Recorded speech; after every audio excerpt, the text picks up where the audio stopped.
Le projet du site Outremont, c'est un projet phare de l'Université de Montréal qui recevra en 2019 une première infrastructure qui est le complexe des sciences. Donc, le premier projet à voir le jour et sera en 2019 qui va accueillir les étudiants et des chercheurs. Par ailleurs, en attendant 2019, on s'est dit qu'il faut que le site Outremont vive tout de suite.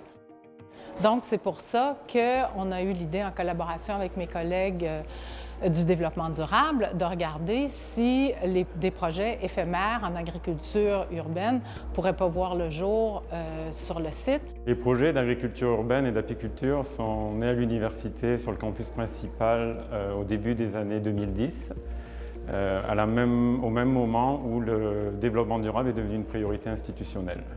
Rapidement, nos projets ont grossi. Rapidement, on voulait aller conquérir un peu une terre d'innovation qui était le campus Outremont, qui allait sortir de terre bientôt. Et nous souhaitions être là dès le début du chantier et conquérir cette friche industrielle. La biodiversité n'était pas vraiment présente là à l'origine. On parle par exemple, la première fois que j'ai visité le site, c'était une surface lunaire. C'est comme ça que je l'appelais, c'est vraiment de la roche. Il y avait quelques herbes à gauche, à droite qui poussaient, mais c'était vraiment pauvre comme milieu au niveau de la biodiversité. Le défi, c'est vraiment de travailler avec les gens du milieu, donc vivre le milieu. Principalement, c'était de m'investir dans le Milex, de m'investir un peu plus dans le parc extension, de m'investir aussi dans Outremont, de découvrir dans le fond les acteurs locaux. Finalement, de travailler avec eux, découvrir leurs projets, découvrir leur intérêt qu'ils pourraient avoir aussi autour du projet d'Outremont, et d'essayer de mettre leurs forces en valeur et de les unir pour avoir plusieurs partenaires finalement qui travaillent ensemble.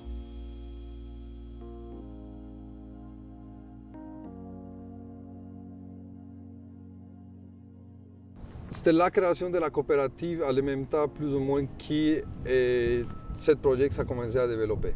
Quand on a commencé avec notre projet d'aménagement paysagiste aussi, qui c'est notre fort vraiment. Et en même temps, on a commencé le dialogue avec l'Université de Montréal pour s'installer ici. Ça, c'est notre site principal.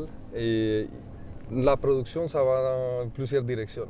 Une, c'est pour les ventes de restaurants. Les fillettes, c'était une des restaurants. Une autre portion qui est donnée à plusieurs groupes communautaires ou des coopératives. Ils ont expliqué un peu le projet, l'idée derrière tout ça, puis que c'était juste l'autre bord de la traque de chemin de fer.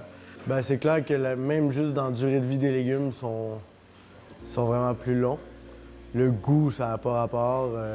Puis même l'aspect, juste l'aspect physique du légume est totalement différent.